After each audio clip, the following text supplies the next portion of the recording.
Happy Friday, everybody. Happy Friday. And welcome to the Back Catalog Listening Party. My name is Mother Banjo, one of your hosts. My name is Anthony Ihrig, the other host. And today we have Joe K. Walsh joining us today. Glad to be with y'all. And it looks like Chris and Connie have joined the party early. And Chris says it's beer o'clock, and you know what? I agree. I have a premium grain belt going on. Now that I'm back, proving that I'm back in Minnesota after all my travels in the last month. So it feels good to be back. Right on. And Tony, what are you drinking today? You know, I'm taking a little page out of our friend Alan's book. I got the gin and tonic going. Nice. It's kind of warm up here in the studio, so this is a refreshing end to another long week here.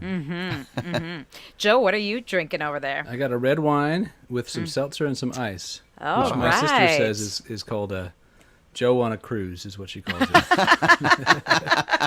I love it. I love it. I love that you're going on a cruise with us today on the Back Catalog Listening Party. And Our friend Connie's here. Hello, Connie. And Severin in Germany. Hey. A great supporter of bluegrass music. Thanks for being here. And Joe is here doing the sound check with a tall G&T in South Minneapolis. taller than this. Okay. And speaking of G&Ts, looks like Alan is here from Dallas with his G&T as well. And then we have Matt Winters from Urbana. Yeah, look at that refreshing gray belt. I agree. I don't know what you're drinking, Matt, but I'm enjoying this immensely. So, well, happy Friday, everybody! It's so good to be back. Ellen held down the fort last week. Tried to. Yep, and I'm excited to be back. I'm really excited to have Joe K. Walsh joining us this week. I've known Joe for a while. He's an amazing mandolin player, as you're going to hear, and a teacher and a songwriter. But I think, why don't we start off with just maybe a little background. We can have Joe, if you don't mind, just telling us a little bit about, Sure. how you got into this music business. Sure. And what kind of led up to the album that we're going to listen today. Well, as you know, I'm from Minnesota. So when I was in high school, Minnesota, absolutely. When I was in high school, at the Arts High School, they brought in some beautiful musicians, a great bluegrass band, whom I can't remember who they were, but they brought in Peter Ostrushko and Dean, and I kind of freaked out. I really kind of lost my mind. And at the same time, one of my classmates played the first David Grisman Quintet record. Wow. Which kind of just became my soundtrack for the next few years. And I had no aspirations of being a musician as a career, but I just bought a mandolin and started just chugging away at it, and called up Peter Ostrushko and asked for lessons, and he was exceptionally kind and very supportive. And I eventually went to Berklee as the first mandolin student there, and started some bands, and then eventually joined a band called the Gibson Brothers, and traveling now with a fiddle player named Daryl Anger and a guitar player named Grant Gordy and a bass player named Aiden in a band called Mr. Sun.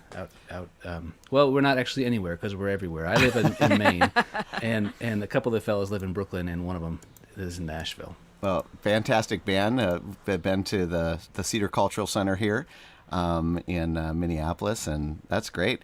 And now, okay, so you're playing in these bands, but you're also writing music. And you have a couple of these solo CDs, one of which we're going to listen to today.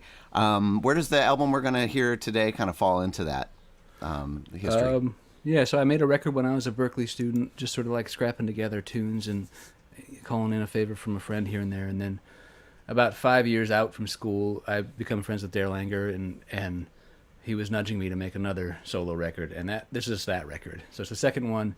I kind of had some sort of sense of what I wanted to do musically, more of a sense of what I could do and what I shouldn't do, and that sort of thing. And that was sort of like as it was emerging. That's this record. Right on. Awesome. Well, I think we should just dive right into it. I've been prepping for the show, which means drinking a G&T and listening to this album already. And the Beautiful. First track we have here queued up is the first track on the album, and quickly recognized a Midwest songwriter. Totally. On this first track, a Greg Brown tune, and we're huge Greg Brown fans here on the show, and a lot of our guests have performed some of his music. Is there anything else you want to say about this this medley and how it came to be? I think I did a co-bill on Super Bowl Sunday with the band was me and Brittany Haas and our friend Lauren, and we were co-billed with Lake Street Dive before Lake Street Dive was famous. and it was a terrible show because it was like Super Bowl Sunday and none of us knew it. But we worked up this song for that show and had a lovely time anyway. So, and this is the second tune, the fiddle tune, is a tune that Brittany learned from Bruce Malsky and then taught it to us. Fantastic. Let's give it a listen. Ain't No One Like You, and Solly's Little Favorite from Joe K. Walsh here on the Back Catalog Listening Party.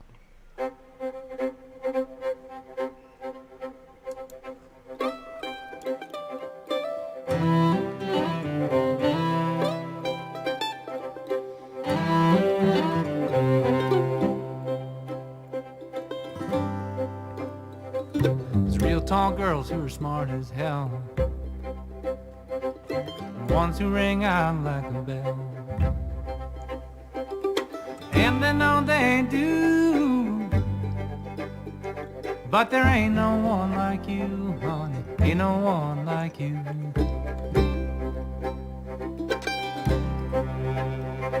There's girls that dance and paint and sing,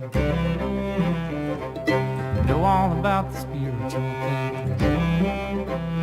They'd be glad to show me too, but there ain't no one like you, honey, ain't no one like you.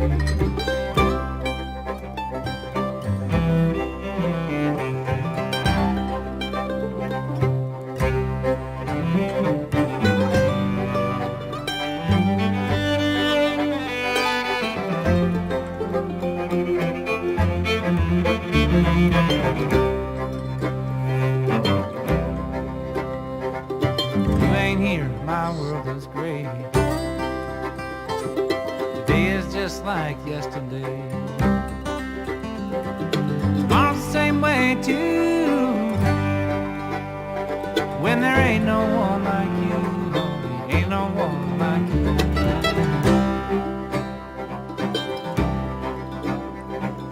No one else smells like Sweet Loam, no one else calls me home. Oh, can love me like you do. Now there ain't no one like you, honey, ain't no one like you.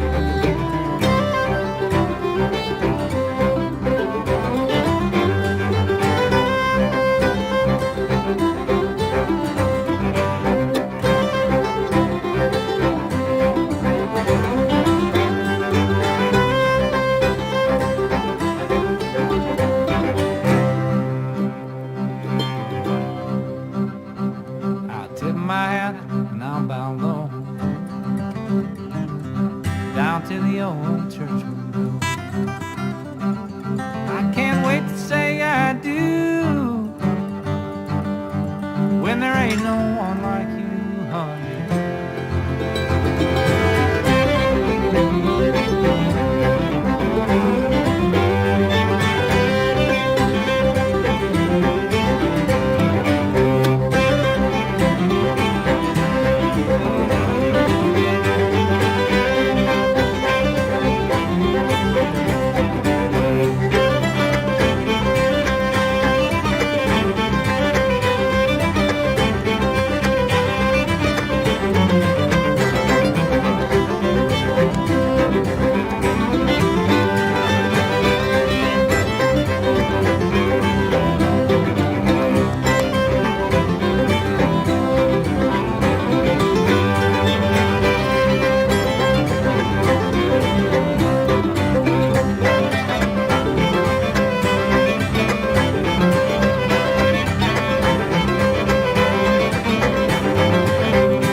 Oh, yeah. Nice. I forgot how epic that is at the end.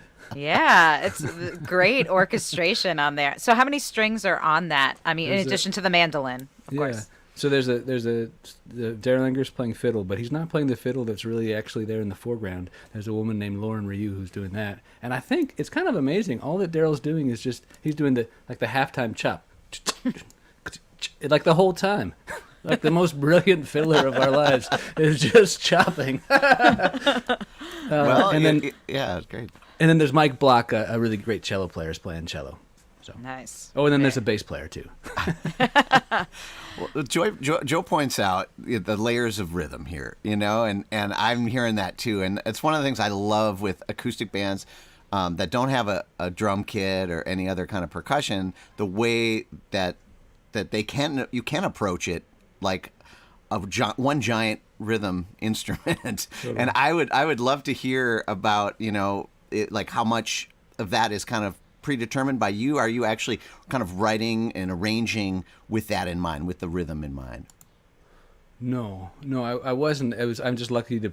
I mean, I play with people who are malleable in that way, right? Where like, if you're doing this, I'm gonna try and do this that complements that, and that like it's very much like if I ever switched, accidentally even to what Daryl was doing, like in a beat, he switched to something else, and you're like, okay, that complements it. So I think that's what I do. I don't really. It didn't arise from like this is what it should sound like vision. I've never understood that really. It was more like okay, this is what this collection of people is doing today. Mm-hmm. Which is also so interesting because that song in particular has such an orchestrated feeling. You know what I mean? It's so it feels like like chamber music in that way, which I think is really cool. That's cool. And Alan says, I hope the neighbors like this because they're going to hear it. And from our friend Becky says, fabulous. Hey, Becky. And wow. Hello. Yeah. And also Trey says he agrees with Joe. He's always admired the arrangements and orchestration on this album, and we can't wait to dig more into this record. One thing I do want to ask, though, Joe, before we go too far into things, is that folks might have noticed the cover of the record. I know it was 2011, a little younger there, young guy, no beard. It's been a while. And then the shot that we used for our splash screen today for our event has a more modest beard. And then today you are sporting an even bigger one. Is this the progression that we're going to probably see in future iterations? Give me a decade and it'll be down here. Be like Gandalf. I don't know. I just, the pandemic has affected us all in very strange ways.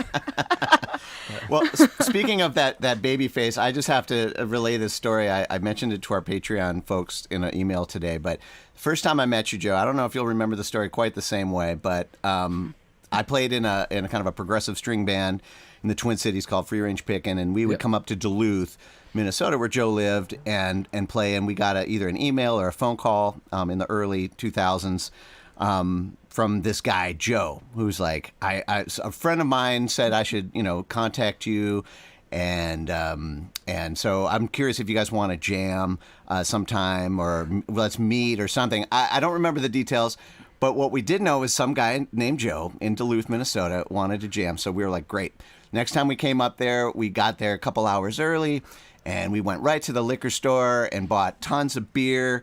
And we're like, I can't wait to meet this Joe guy. And we show up at his house, and it was one of his parents opening the door, like, Joe, honey, your scraggly adult friends are here with beer. That's the best. And it was so awkward, but that's my first memory of meeting you. But it ended up being great. We picked in your living room or kitchen, and I think maybe we had a beer with one of your parents. And I had to relay that story because. So how old were you, Joe, when this initial meeting took place? I don't know, maybe 20, 21. Mm-hmm. Maybe? I don't think you're of age. I think that was the problem. Probably not. Probably not. But anyways, it's great to see you again with the beard. Yes. And drinking a drink. Okay. Yeah. Indeed. All grown up. All right. Well, now the tracks that you picked here, have your name on them, and I think I'm always curious to talk about where the songwriting kind of inspiration started? Because there's one thing to learn, you take the lessons and you do this. When did you start actually putting pen to paper and kind of creating your own music? I think it was pretty instantaneous, actually. And even when I bought a mandolin, before I knew anything, I had written a tune, and then I had accidentally rewritten Cripple Creek, and somebody's like, "Oh, that's Cripple Creek," but I hadn't like heard every Cripple song Creek. ever, right? Yeah, but I don't know. I think it to me, it's really part and parcel of being a musician. It's like things change, and that's very natural. And trying to listen and then trying to assemble things into coherence. That's always felt. It wasn't always good, and it isn't always good, but it's always been a natural part of it for me. Yeah, and sometimes the writing or whatever is how you actually learn how Cripple Creek really goes or something. That's good. Totally. Wonderful. And I like the concept of writing. I didn't do it too much, but one of my teachers at school would always encourage me to write as a soloist too, like compose a solo, and that's a good way to understand like how to go about that thing, even when you're improvising it. It's like the same decision-making process, so I like that. Nice. Excellent. Well, let's dig into another tune here. The next track you picked out, and I believe, Tony, am I right in remembering that these are sequential on the record, actually? Yeah, these this first is few? track number 2. So is there anything you want to say about Wolfcat Breakdown before we dig into it? No, I don't think so. It's just kind of an epic A-Mixolydian rager. Just an epic A-Mixolydian rager. There's a quote. I love it. Somehow you said it all right there. That's all one needs to know. Let's listen to it. It is a rager. Wolfcat Breakdown from Joe K. Walsh here on the Back Catalog Listening Party. Turn it up.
silly ending. That's so great. It's like, I don't remember any of this stuff. That's why we're here. And Well- I'll tell you, that got the host bobbleheads going for Totally. sure. It sure did, and yeah, it was raging, and lots of love out there from folks who are listening in. Severin Yeah, says cool. love the call and response, Love it. where every instrument joins together, and Connie says wonderful, and some hearts from Beautiful. Joe. That was a rager. That's a good description, and you're on a show with two banjo players. And We're sorry about that. We should have when we warned hear, you. Like progressive picking like that is so clean and tasty. We got to ask you about who's picking the banjo on this track. That was a very young Wes Corbett, who folks might know. We ended up being in a band called Joy Kill Sorrow together for a while, and then he ended up touring with Molly Tuttle, and now he's in Sam Bush's band.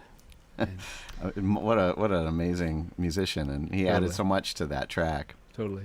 I met Wes, so I was in Boston, and one day I got a phone call, and it was like, hey, I was supposed to meet my friend Nate, but he's out of town. He said I should come to your house and hang with you, and it was my birthday party. So Wes came over and crashed my birthday party, and we Invited became good himself friends. That's how it starts. I love that. And Alan says, a touch of Grisman there? Oh, yeah, always. Yeah. As much as possible, right? Now, speaking of the sound of the records, right? It sounds really great. There's in these types of albums, we'll maybe get to the engineering piece, like who's recording it, what the studio looks like. Sure. But with this kind of music, the voice oftentimes is the instrument itself. Yep. And you have a really amazing right hand and an amazing instrument that helps you speak.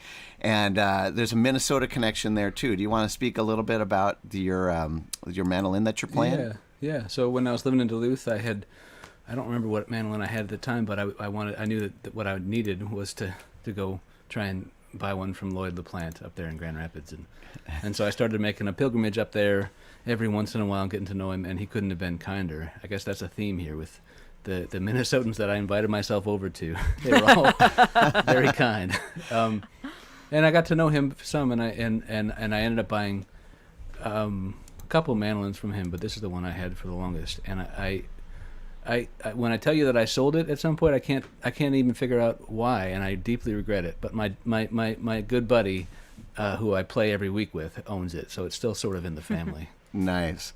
Yeah, Lloyd is a legend here in Minnesota, and everybody who's played his instrument kind of knows. It's Yeah. a special club, and I saw that Lloyd just graduated from college. In his 90s. Wow. Oh. Never too late, folks. You would never guess he's in his 90s. He's still out there doing it, and that whole family is such a big part of the Minnesota music scene. What an inspiring dude. Yep. And looks like Penny just joined the party. And if you just joined us as well, feel free to say hi in the comments. Tell us where you're checking in from, what you're drinking, and if you have any questions for Joe K. Walsh, who is our guest this week on the Back Catalog Listening Party. We are revisiting his 2011 release called Sweet Loam. And for folks who maybe need their SAT word of the day, not everyone might not know what loam is. Do you want to educate folks out there, Joe? Well, I probably forgot too, but I always think of it as some kind of fertile combination of sand and dirt and clay. to me, I think silt and clay, I think, are in there too. Okay, cool. Yeah, and I wonder if it is fertile, because that was the metaphor I had in mind.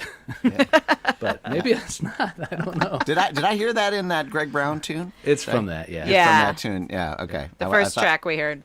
Yeah. Very cool. Yes. And if you guys have any questions about, again, any of the tunes, about the record, anything for Joe, about all the wonderful projects he's been involved in, you can throw them in the comments, or about instruments or any of that kind of stuff. Throw it in there. I got Yes, one. yes, All right, Tony. now, I want to get. I mean, since we're talking about the recording of it, I would love to hear. Just because I like this kind of stuff. Like, where'd you record it? Who was engineering? Was it all in one room, or were you guys sending tracks via the internet? How did this album come together? So we just set up there's a great violin builder here named Jonathan Cooper, and he lent us his shop for the week. So we just set up shop, as it were, there, and all of us were in one room except for Daryl was on the other floor, and he had a mic for himself, and then he was also engineering at the same time. So you guys otherwise you're all just sitting in the same room, totally playing it as is. Wow. Yeah. And had you charted this stuff out? I mean, these original tunes and stuff. Had you played them as an ensemble? Like, how do you get that kind of chemistry going? Right. Actually, listening back, I'm like amazed at how much they've changed, and how much in the course of playing them, you're like, oh, okay, I think I'll do this, and how much I didn't even remember about what we chose to do in that moment. So a lot, some of this stuff, most of this stuff, I was taught like in the room, and saying, hey, here's what I think we're gonna do. So most of it was like that. Wow, that's impressive. And it looks like Sam has also joined the party as well. He says, thanks, Joe, for the great Peghead Nation courses. Oh, nice. Hello, Sam. Yeah, for those that don't know, Joe is a wonderful teacher and has a few different kind of series. Is that right, on Peghead Nation? Yep. Do you want to let maybe aspiring mandolin players out there know about what you're doing over there at Peghead Nation? Yeah. So there's Peghead Nation, if you don't know, is a cool resource for getting video lessons from some really beautiful humans, beautiful musicians, started by the great Scott Nygaard and a couple of his compatriots. And I'm teaching a class called The Advancing Mandolinist, with their whole conceit is sort of like finding things that we find challenging. If it's particularly easy, that's probably not, just anything that'll expand our bag. Like, could be technically, could be harmonically, could just be conceptually. And then the other one is sort of like just middle of the road, like, here's a great way to play standard, fiddle tunes that you're going to play at a jam. So. Right on. Cool. And these are like pre-recorded classes that people watch, or are they interacting with you at all? It's pre-recorded that people can watch, but I really feel like it's a decency thing to reply to every email. So people reach out, and I do. So, I end up interacting with whomever reaches out. So. Right on. Wonderful. Well, and I'll put. Go ahead. Oh, I was just going to say, and you're probably putting this link then in the comments, Tony. But yes. So we were having the same thought, which is that you can find out more about Joe's classes at that website that we just put through in the comments. And if you like what you hear today, is this album available in CD format, Joe? I think it is. Yeah, I think there's back over in there on that shelf right there. There's a couple left. Excellent. So if you want to get this in the high fidelity version, which again, for I think it was Joe who was mentioning, you want to hear this on headphones and you want to hear it in the high fidelity audio. It's on the digitals, but you might want to snag one of those last copies because it's sounding real sweet on our end. Yeah, and Joe, as far as purchasing this, do you have? I know you have a lot of your digital music on the Bandcamp site. Can they can they purchase the physical stuff there too? Yeah, I think Bandcamp. I mean, I'd like to learn more if I'm wrong about this, but to what I know about Bandcamp, seems to be the best thing for musicians. Mm-hmm. Yeah, well, that's the place to go then. We have joewalsh.bandcamp.com. You can get the physical merchandise. It sounds like it's right behind him. Maybe he'd even throw a signature on it for you. And it sounds fantastic. It sounds so good. Thanks, Tony. And because it sounds so fantastic, we're going to keep digging in. And digging in seems the right term for this next tune. Mole in the Ground. Oh, boy, that was a good one. Someone works in radio. Someone's drinking a light beer today. That's a good segue. But yeah, so a lot of folks will recognize this tune. Is there anything you want to say about this tune or why you decided to record it on this album? Yeah. I know it's not. I don't even think it's supposed to be a conflict for everybody, but for me, there is a conflict in learning really old songs and trying to figure out, like, does this actually still speak to me in this year, as with my experience? And I always loved the melody of this song, but it felt like one of these sort of like patchwork songs where like I didn't hear a story and I didn't really feel anything from the collection, so I decided to write a bunch of new words, and that was the whole conceit with this one. Cool. All right, well, let's give it a listen. This is Joe K. Walsh, Mole in the Ground, here on the Back Catalog Listening Party.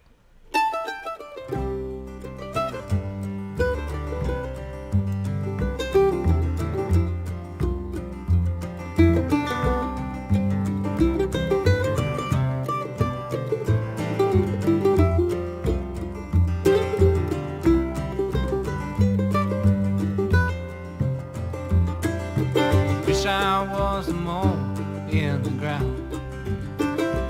I wish I was a mole in the ground. If I was a mole in the ground, I'd tear that mountain down. And I wish I was a mole in the ground. Wish I was a wave on the sea. I wish I was a wave on the sea. If I was a wave on the sea, you'd have no pull on me. And I wish I was a wave on the sea.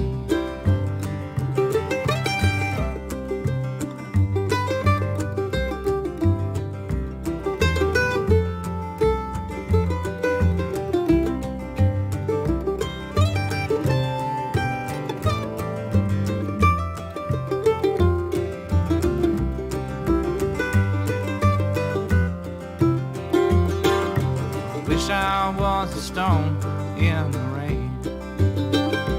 I wish I was a stone in the rain. If I was a stone in the rain, I never would feel pain. And I wish I was a stone in the rain. I wish I was a tree in the woods. I wish I was a tree in the woods. If I was a tree in the woods, I know just where I stood. And I wish I was a tree in the woods.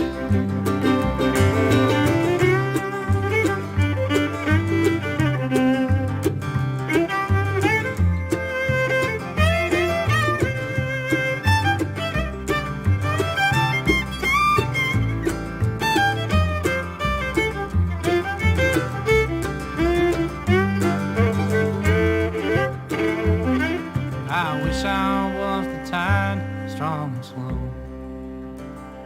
I wish I was the tide, strong and slow. If I was the tide, strong and slow, I know just when to go. And I wish I was the tide, strong and slow.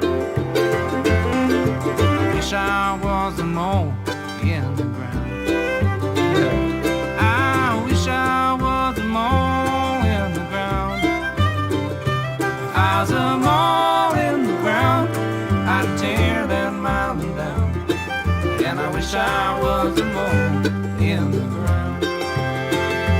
I just wish I was a mole in the ground. Oh, yeah.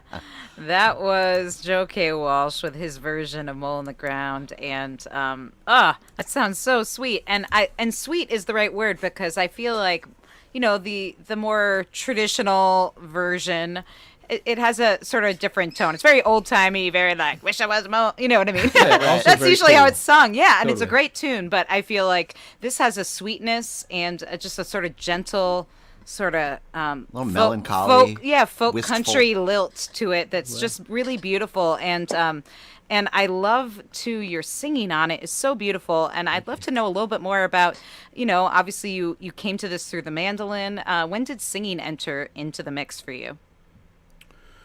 I probably, what happened was I did a little bit before, but like when I got here up to Maine, I got hired at a music school, and one of my jobs was running some ensembles and hosting jams, and it's sort of like, apparently I'm the outgoing one in the room, So apparently I will be singing all the songs, and for better or for worse, and that's the way of putting people at ease, right? Okay, well, yeah. So I'm making it apparent that you can do it too.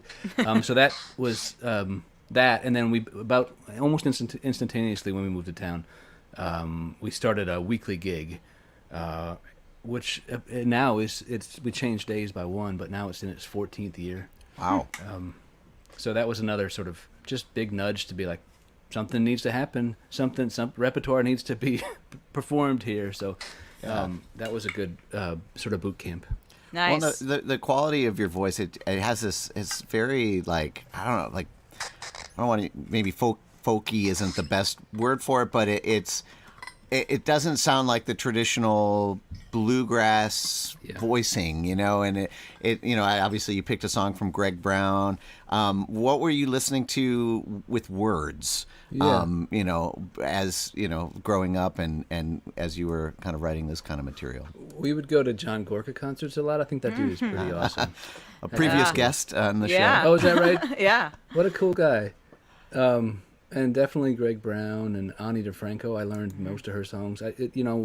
A lot of those songs, it's not exactly ideal for a young man to be singing them. It's not. There's a certain awkwardness to that, but it took me a little while to know that.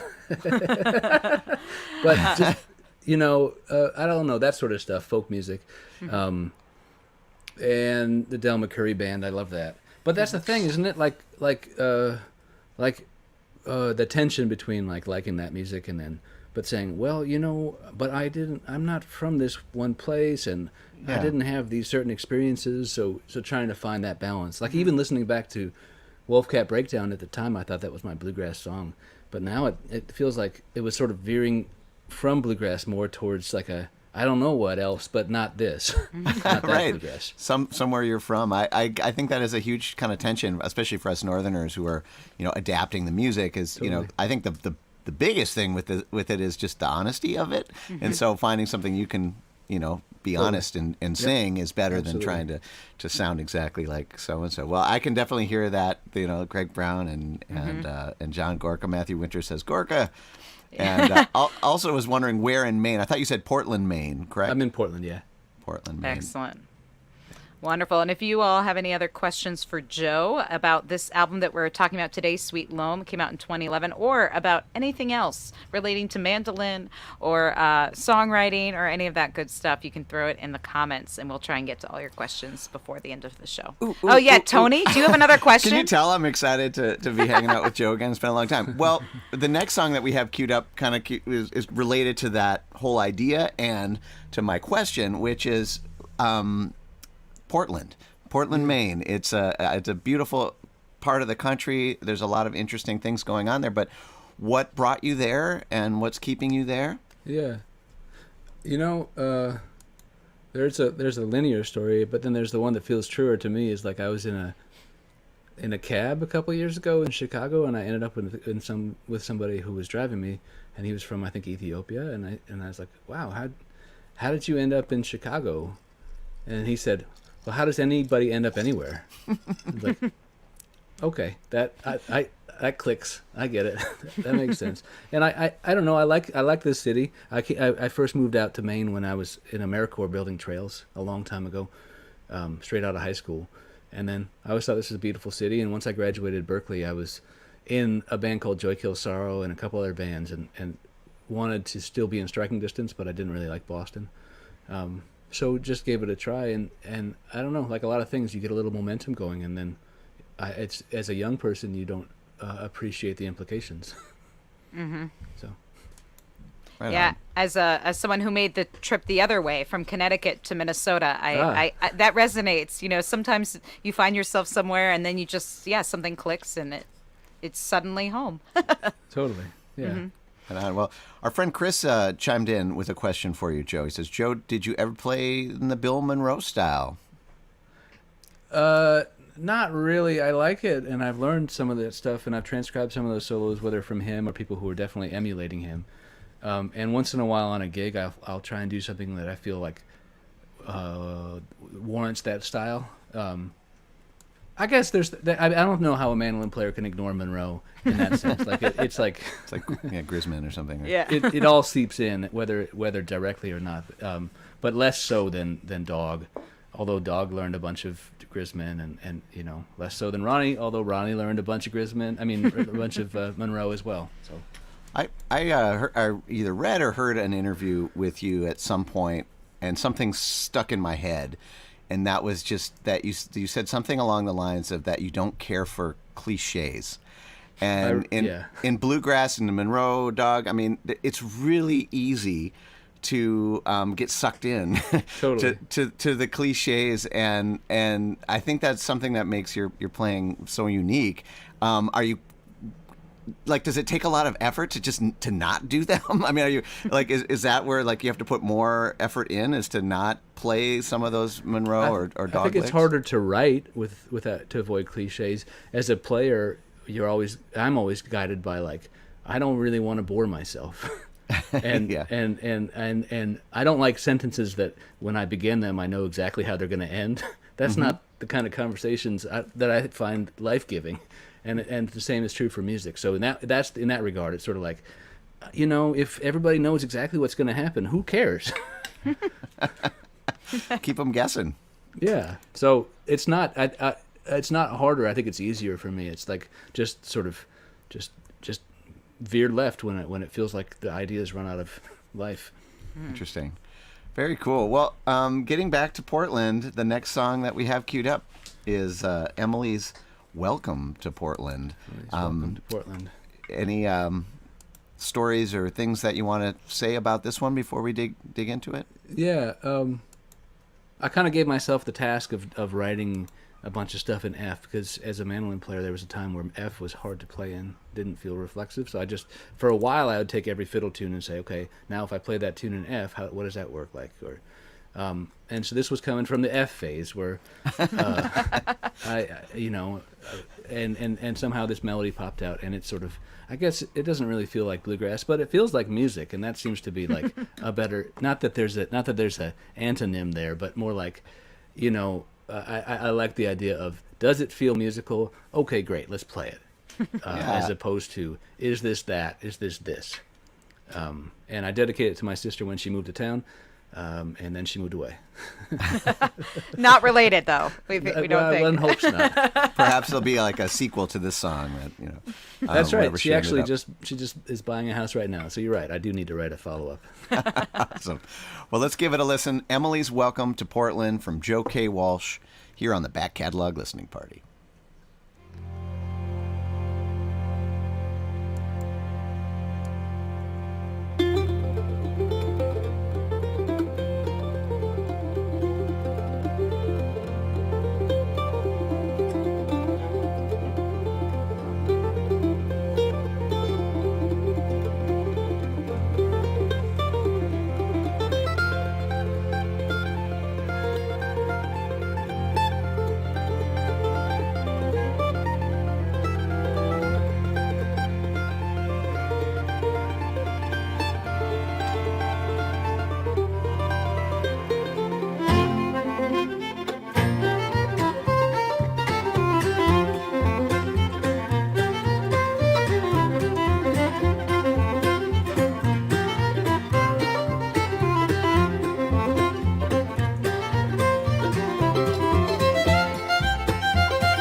Yes.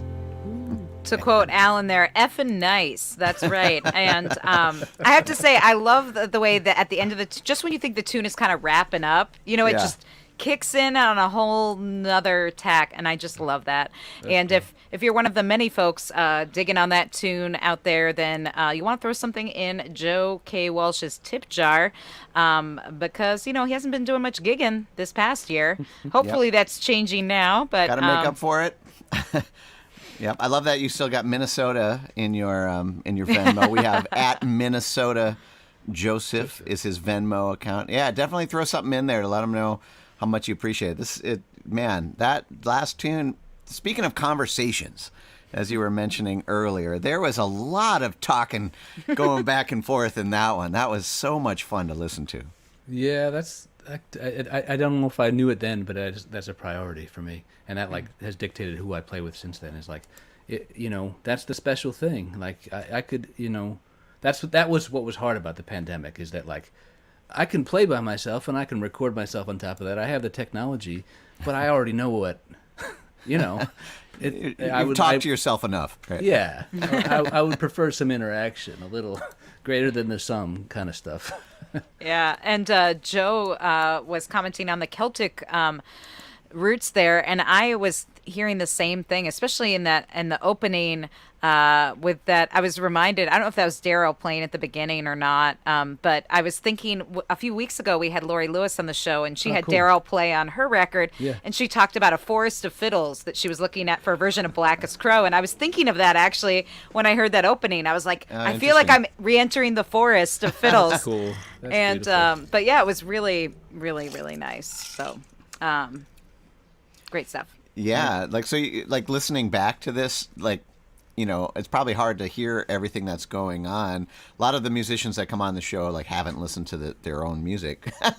Is anything kind of bubbling up as you listen to this, listening back to it? I don't think we had figured out the chords at that point. I think the chords kept changing afterwards.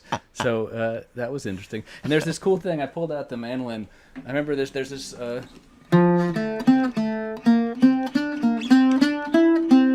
and that's what I had played. Something like that. And obviously, we're hearing this note, right? And at least that's sort of setting up that expectation. And Daryl was like, hey, no, you got to do this. And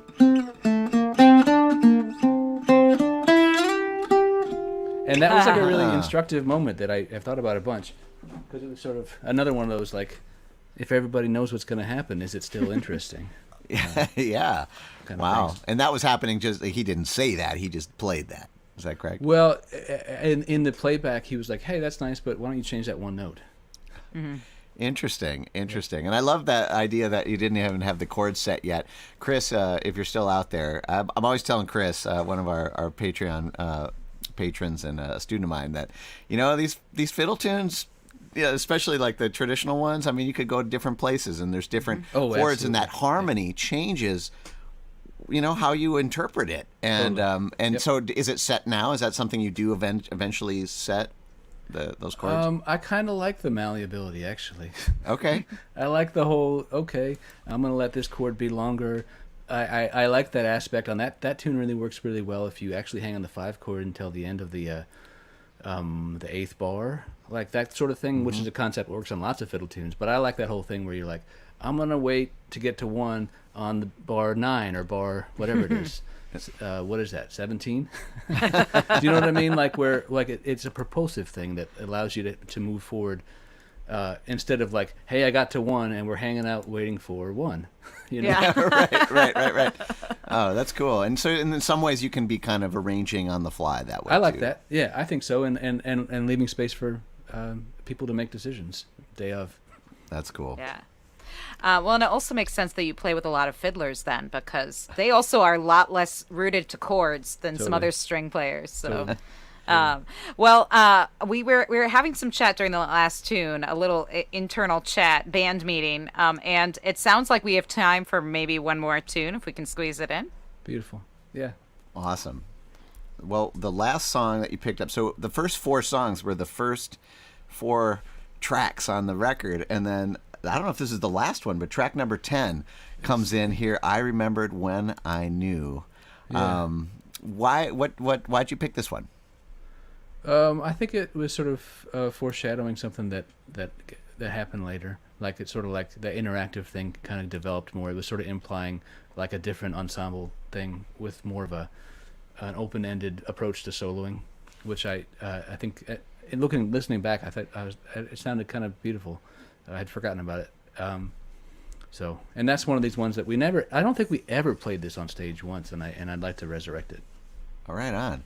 Cool. Well, we can hear it in its recorded form here. You may never hear it this way again after chatting with Joe about this. But let's give it a listen. I Remembered When I Knew from Joe K. Walsh here on the Back Catalog Listening Party.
Yeah. Yeah. Talk about the unexpected right there. I love that ending. That is Totally. Joe K. Walsh with I Remembered When I Knew. And so great and so fun to revisit this record today on Back Catalog Listening Party. And look, a nice quote from David. Sweet Loam is an exceptionally listenable record. This is from the Bandcamp description of this record. Oh my gosh, I love that. It's true. It's very much an understatement. It is a very enjoyable and intricate listen. There's just so much going on in every track, and it's so great to dig in a little deeper with you today. It's my Yeah, pleasure. Thank you for honoring me and sharing some time with me on this. this was a ton of fun and such a great, kind of way to recenter after a long week and entering the weekend. I'm going to be spinning this a few more times, I think, this weekend. Beautiful. Yeah. For love it. sure. And before we wrap things up, we do want to get to Chris's question. Joe, do you have a personal favorite album of yours? And I don't know if he means, I think he means one of your albums. Yeah. I think that's probably it. The personal favorite album that I've been on might be Daryl's record Eanda, which is kind of hard to find because of the way it's spelled, but it's like one Eanda, two Eanda. Nice. I'm really proud of this record I just put out with Alex Hargraves and Greg Garrison and Grant Gordy called Bluegrass and the Abstract Truth, which is to me like a really kind of fully realized version of the thing we've been trying to do for a couple of years in a couple different ways. Nice. I love Nice. that. And again, you can find out more and buy Joe's music on his Bandcamp page. And we just, again, want to thank all of you for joining us today because the show is all about this, us listening and talking about music together. And it wouldn't be the same without you. So if you liked the episode, like it on YouTube. Send the bots to Joe K. Walsh and to Back Catalog Listening Party. You can subscribe to the channel so you can know about future shows because we do this every Friday at 4 p.m. Central. Not always with Joe, but No, I wish Sadly. we did. I will say, Joe, the world is opening back up again, and you do have some real live gigs on the books. Yeah. And I just wanted to see if there's anything you wanted to promote here before we signed off. Well, it's not much notice, but I started a festival that's on Sunday. Well, you started a festival. Yeah. Right on. About a block away, and as we speak, a couple of bands are rolling in, so it's going to be it's going to be a decent weekend. But if anybody's in striking distance of Portland, Maine, it's a really strong lineup. It's Mr. Sun with Daryl and Grant Gordy and Aiden, and then Bruce Malsky, who might be downstairs, and then Twisted Pine, and a Might couple be of the downstairs. women from Della May, Celia, nice. and That's an Maddie. all-star lineup, man. $35. How about that? Oh my gosh, I think the airfare is pretty cheap right now, Ellen. Maybe we can Just make let's it for the get last back. set. I shouldn't have left the East Coast. I just missed you. It looks like Ann got her CD. And Beautiful. again, thank you all for joining us today. We do want to thank some of the folks that make this show possible, other than our guest artists, and of course the folks out there listening, our Patreon patrons. These are the folks who give a little money every month to make sure that we can keep this platform up and running, get our website up there, where you can, by the way, see all our archived shows, and as well as some of the photos and cool supplemental materials that we talk about during the episode. So, And if you ever miss a link on like how to get to Peghead Nation or something like that, I'll be on the website. exactly. And so thank you to our Patreon patrons that make it possible. Penny, Anna, Linda, Bevan, Connie, Vaughn, Alan, Chris, Alex, Becky, Galen, Peggy, Joe, Jim, Beverly, John, Fred, Tim, Sarah, David, Jocelyn, Court, and Dave, and maybe you. You can join our Patreon and get invited to cool after parties and online performances. And thank you for thank joining you. us today. Yeah. This has been so much fun. Oh, thank you. Thank you. It's such a pleasure to be with y'all. I'm not sure if you were thanking me or not, but I do want to say thank you. We are thanking you. Yes, we hope your inaugural festival goes really well, and to make it out maybe to the next one. Indeed. Yeah. All right. Well, on behalf of Joe and Ellen, thank you so much, folks out there watching, and we hope you'll join us again next week here on the Back Catalog Listening Party. Have a great weekend. Cheers. Cheers. Take care, y'all.